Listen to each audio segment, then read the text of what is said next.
One's ready. One submit. Go! Team. Ready! Exercise. 1, 2, 3. 1, 2, 3. 2.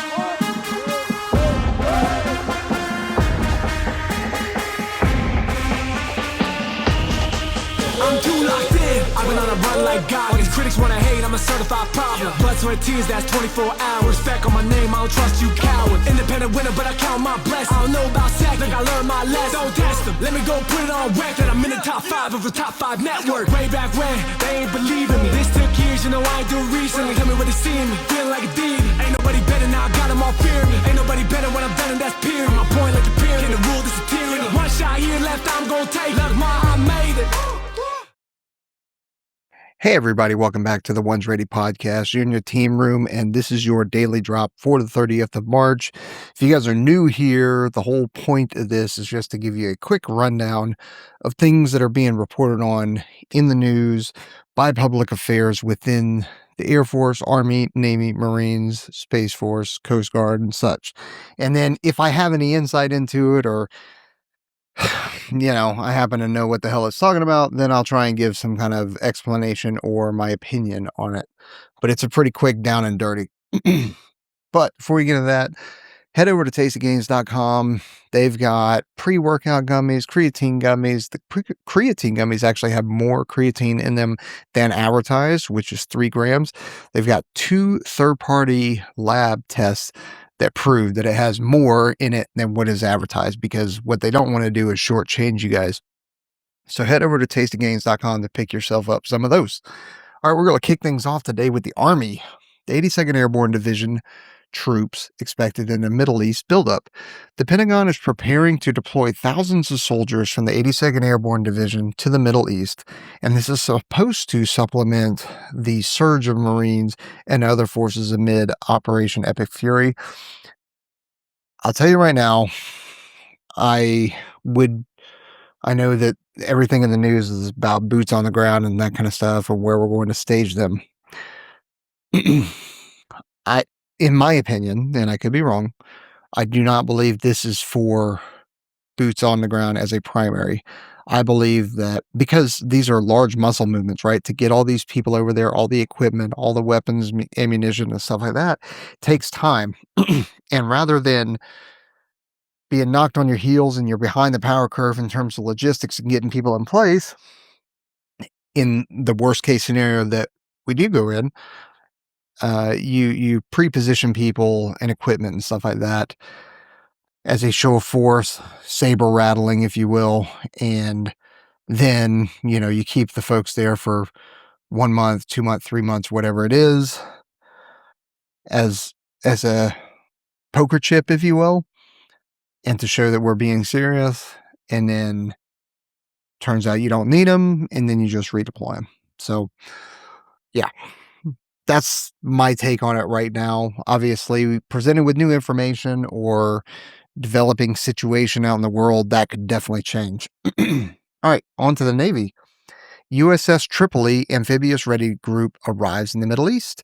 The USS Tripoli Amphibious Readiness Group, or Ready Group rather, with the embarked 31st Marine Expeditionary Unit, or the MEU, arrived in U.S. Central Command waters. Approximately 2,500 Marines and sailors joined the regional buildup, and this deployment supports operations. Now, part of this deployment was already planned before Epic Fury was even a thing. It's part of the normal, hey, we're deploying just like we do in other places as well.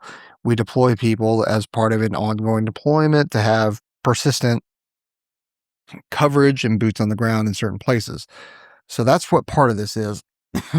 Obviously, there is more emphasis and more people on this one rather than a normal one that was originally planned, but it kind of goes back to the 82nd Airborne Division that I was talking about being deployed. Next, soldier injured during flight operations on the USS Abraham Lincoln. A sailor was injured on the 25th of March aboard the carrier USS Abraham Lincoln during flight operations in the Arabian Sea. The Navy announced the incident and the carrier continues supporting regional operations. It doesn't say how this member was injured or the level of, injury or what happened to him or anything like that. It's actually pretty vague, but I do hope that that sailor gets better and is able to get back to duty. The fact that they even mention it, though, makes me think that it had to have happened during operations. Well, obviously, it said during flight operations, but I start thinking about some pretty gnarly stuff, like when you see some of those catapults or the cables, or the catapults that are launching the aircraft, and then the cables that are or catching the aircraft, or you see some of these guys that are marshaling aircraft, and they're on the very edge of the carrier. And granted, there's nets and everything like that, but man, they operate in a very small, confined space. There's no doubt about that. Before you get on to the Air Force, you guys know at the beginning of May, we are going to be in Nashville doing one of our Operator Training Summit events. This event is filling up quickly. You don't want to miss it. It's an amazing facility. Staying indoors on turf, you're in a gym, you get a chance to work out all day long if you want. Then we got a pool there as well that's heated, all that kind of good stuff. You got 1 day of land-based stuff, running, rucking, mobility, grass and gorilla drills, your IFT standards movements, nutrition. And then the next day is going to be 10 to 12 hours in the pool, making sure that you know what you're doing and are best prepared during each of the events. Buddy breathing, mask and snorkel, underwaters, treading water, drown proofing, all of that kind of good stuff. So you can register for that event or any of the others that we have at operatortrainingsummit.com. All right, on to the Air Force. An E-3 Sentry AWACS damaged during an Iranian attack on Saudi base, which was PSAB.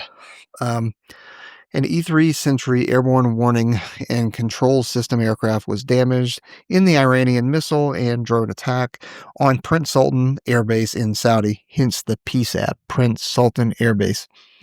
The strike also wounded multiple U.S. service members, and the incident highlights vulnerabilities at forward bases. Yeah, okay, it highlights it, but anytime you have forces, people, equipment, and such that are forward, that's the whole point.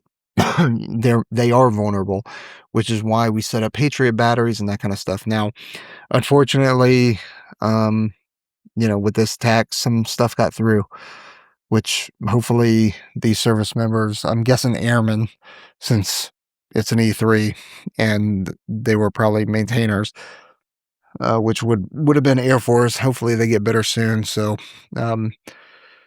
good job, guys. And then drink. Hopefully you can get your hands on some Monster. If not, I'm sure you're being provided Rippets. But hammer back some Rippets, get back to work, and try and put that E3 back together. Because from what I'm told, is you maintainers can build anything and you'll get it flying in no time.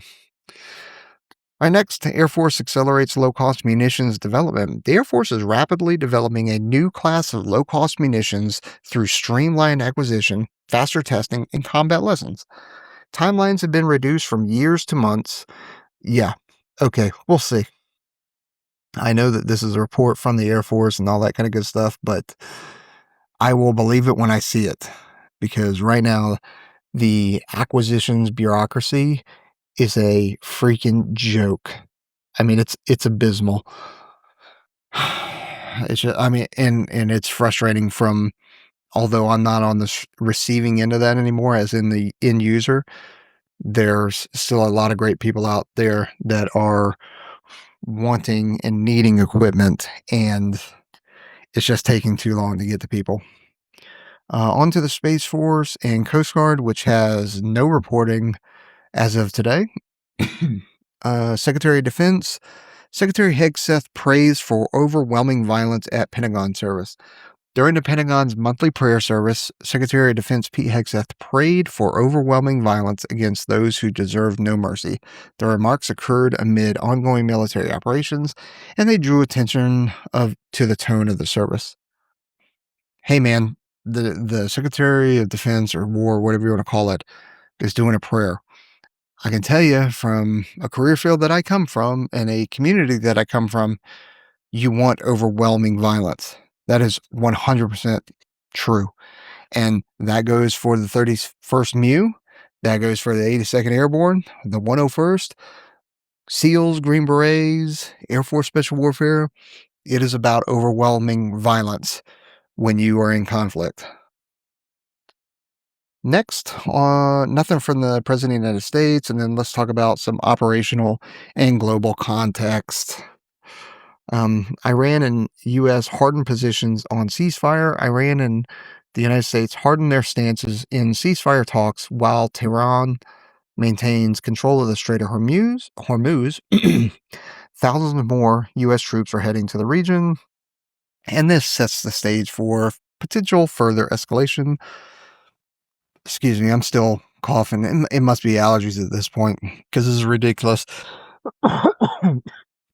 But, see, I actually don't think that this is further escalation, in my opinion. This is prepositioning forces in case things head south. Next, Pentagon considers diverting Ukraine aid to the Middle East. The Pentagon is weighing redirection of weapons intended for Ukraine to the Middle East due to strains on critical munitions from the Iran war. Internal discussions reflect supply challenges in sustained operations. So, man, this is me, right? And it may not be a popular opinion. This is just my opinion. Is I don't think we should have been sending aid to Ukraine anyway, or it should have been minimal, especially when it starts going to weapons. But yeah, that's just my opinion. Now, I do see the funny side of it is that how many of you guys have heard anything about Ukraine recently since Epic Fury kicked off? Like it's almost like it's been forgotten, which is hilarious in the way that I'm sure Zelensky is still going, hey guys, I know there's a lot going on in the Middle East, but please, please, please don't forget about me. I can see him just on both hands and knees. Sorry about that, everyone. Had somebody come in. All right, on to the next. U.S. deploys uncrewed drone boat against Iran. The United States has deployed an uncrewed drone speedboat for patrols in the operations against Iran. This marks the first confirmed use of such vessels in an active conflict. The Pentagon confirmed deployment of this vessel. I mean, that's pretty cool. I doubt it's armed. It's probably just like an ISR, intelligence, surveillance, reconnaissance kind of boat. Next. Nearly 300 U.S. troops wounded in Operation Epic Fury. Approximately 300 U.S. service members have been wounded during Operation Epic Fury from Iranian drone and missile attacks. Casualty numbers continue to rise as the campaign nears its fourth week. Next, U.S. offers 15-point ceasefire to Iran. The Trump administration delivered a 15-point ceasefire proposal to Iran via Pakistan. However, it was denied, and Iran directed the key elements of the plan. Shocking. Next, 10 U.S. troops wounded an Iranian strike on PSAB. A dozen U.S. A dozen U.S. service members were wounded in an Iranian missile attack on PSAB, Prince Sultan Air Base in Saudi Arabia. We already talked about that. I don't need to rehash it for you. And that's it, folks. Appreciate you guys joining and tuning in. Don't forget to like, subscribe, hit that notification bell, and we'll see you later. See you!